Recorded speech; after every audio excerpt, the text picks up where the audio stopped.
I'm in the mountains of Spain at around 1,400 meters above sea level, and this morning I want to take pictures of several songbirds, such as the corn bunting, the linnet, and also the stonechat. And you can maybe see in the background, it's kind of an open habitat. There is a few bushes or small trees in the background, but also a lot of agricultural field that is not too intensively used. And this is a really good habitat for many bird species that kind of feed on different insects. And today I will be photographing with the Canon R6 Mark III and the RF 200 to 800mm lens. I think this is a very interesting combination because it gives me a lot of focal length. I also have the flexibility of a zoom if a bird would be a bit closer at some point.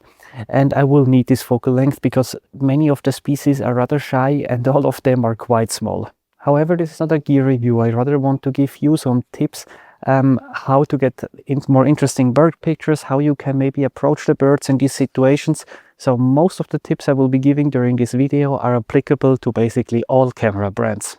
So as mentioned, unfortunately, several bird species here are rather shy and I don't want to annoy them. At the same time, I will be happy if I can still get close enough to get some shots. So I will take my car as a mobile hide because many bird species or many animals in general react less to a car than they react if a person approaches them. And you can maybe see along this dirt road here on the left and right, there is always some small bushes, some hedges, some shrubs that many birds, such as the stonechat, use basically as some perches. When they hunt for insects, they always go back up there. So I want to take some pictures in these situations because it's quite convenient, because they are often at a appropriate height, let's say, to take pictures out of the car, because I don't like to take pictures if they're in higher bushes, because otherwise I just shoot against the blue sky, which looks a bit not so interesting. So I will give you some tips and I should really get going, because speaking of blue skies, there is not a single cloud visible above me or in the direction where the sun is about to rise in a few minutes. So I will get going and make the best out of the nice early morning light. So especially in the mountains, it can get a bit fresh overnight. At the moment we have 10 degrees centigrade, so not too bad, but still a bit chilly. So what I would recommend not doing is turn on the heating in the car, because otherwise you get quite easily a problem with heat haze, like the difference in temperature between the outside and the inside. And maybe you notice when you are at home in winter and you see a cool bird outside of the window, you open the window, you take a picture, sometimes the images are really blurry, and just because of this warm air that is going out and kind of mixing with the cold air. And therefore I recommend just turn the heating off, maybe keep the air a bit running. It also helps to have the windshield clean, and then also lower the driver and passenger side window. Again, it helps for the flow of air, and obviously if you want to take pictures of the birds afterwards, you need to have the windows down anyway. And most birds react less shy if you already lower the windows in the beginning, and not only when you see the bird you stop and you lower the window. The same is true from my experience for moose and some deer. So I just drive with the windows down the whole time. If you still want to be a bit warmer, put a hat, put some gloves. And what I did now was like putting the seat heating and the steering wheel heating. This is obviously fine because there you will not have any issues with heat haze. So I'm now just driving along this dirt road, looking for birds on the left and right side. I have my binoculars here next to me on the passenger seat, and I just spotted like a pair of stonechats, and they're changing from the left to the right side, always together, so very cute. And now I see one a bit perched a bit farther, so I need to continue a little bit here. So I'm trying to drive quite slowly to not spook them, and it's perched quite high, so I think this will be a bit tricky because I might have it against the sky. But behind there is a corn bunting. Let's see if I can do something with that. So I will turn the car slightly that I can shoot out of the passenger or of the driver window, because otherwise I don't want to shoot through the windshield. So these are the situations where I'm quite happy to have a zoom, actually, because now I already put the 1.4 extender before to have a bit more close-ups from the stone jets, but now because the corn bunting is sitting a bit higher, I can actually take a nice picture with some of the mountains and clouds in the background. So I zoomed a bit out to 600 millimeters, and I can also zoom into 1120 millimeters to have a bit more of a portrait, a close-up shot. At the moment, the corn bunting is singing nicely, but it's looking a bit away from me. So I will just wait to see if it readjusts itself a bit, maybe. And as you can maybe see, I'm using the mirror, the side mirror here, as a kind of improvised tripod that I'm a bit more stable. And I'm also using the tilt screen here because then I don't need to put my stick my head out of the window, which the bird might see and react a bit more frightened and might fly away. So I just put the camera out slowly, and then I can stay from the inside. It's a bit harder to find the bird over the screen, but I'm quite happy with the result. I can already show you maybe how it's singing there. It looks quite cool in my opinion. So I saw another corn bunting in front of me, and I'm trying to maneuver the car a bit that I can easily shoot out of the window, because in front of me through the windshield is not really good. The problem is I might need to shoot out of the passenger side window, which is not ideal because it means that I need to take some awkward positions.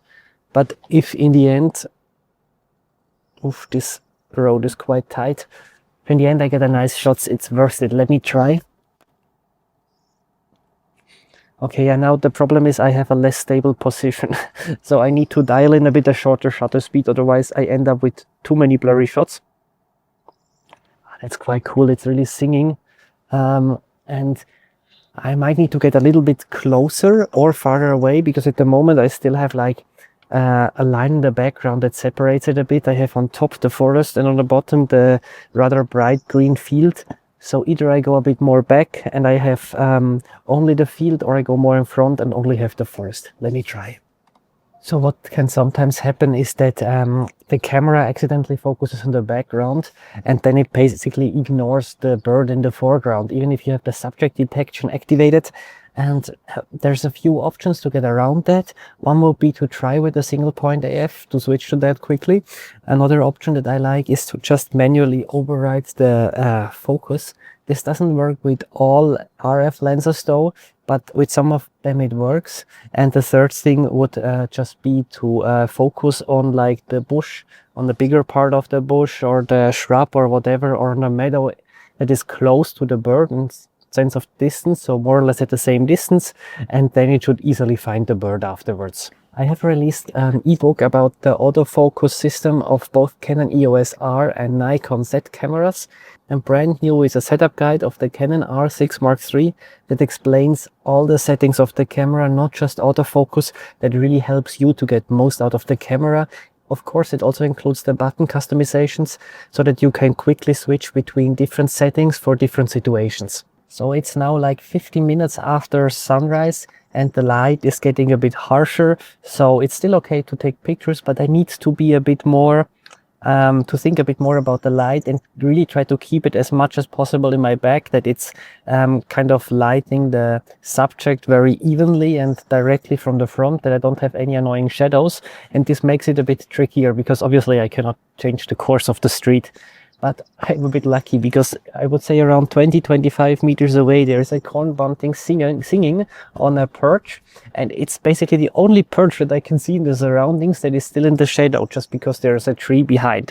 The background is the meadow that is already in the sun, but because it's still the early morning sun, if I put the white balance a bit higher, I can actually get this to a nice green yellowish, like slightly warm tone, I hope. The only issue that I have is it's a bit far away, and I think if I will step out of the car it will fly away, and also I don't want to walk through the grass of the farmer. I think he would not be happy.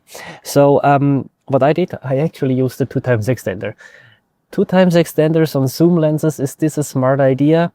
From my experience, it really depends. Of course, first of all, on the zoom lens, the 200 to 800 millimeter takes teleconverters surprisingly well. Of course, it means we are at f/18 on the long end, which is not really a fast aperture, but in this situation it's still okay. I have more or less enough light, and the autofocus is also limited to an area in the middle, which, okay, we are a bit spoiled now with mirrorless cameras. With DSLR ages, this was quite common. The second thing is, of course, I would say the kind of environment needs to fit. So you can sometimes have problems with heat haze with tele extenders if you shoot through a lot of air. The good thing is now, first of all, it's early in the morning. Second of all, there's a bit of wind, then usually you'll have less issues with heat haze. The third thing, the corn bunting is sitting a bit elevated, and usually heat haze is the worst just over the ground.